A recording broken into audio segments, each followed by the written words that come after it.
Your TikTok feed is about to become your newest income stream. Step 1 is finding the right products to promote. Open your TikTok app, go to TikTok Shop, and tap the affiliate button here. You can browse thousands of products. Don't just pick anything. Choose items that genuinely fit your niche and that you believe your audience will love.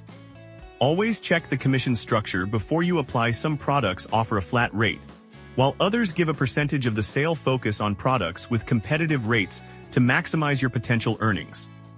Step 2 is creating content that sells, but doesn't feel like an ad. Your goal is to showcase the product in action. Film a genuine review, a satisfying unboxing, or a tutorial solving a problem. Use trending sounds and hooks to stop the scroll.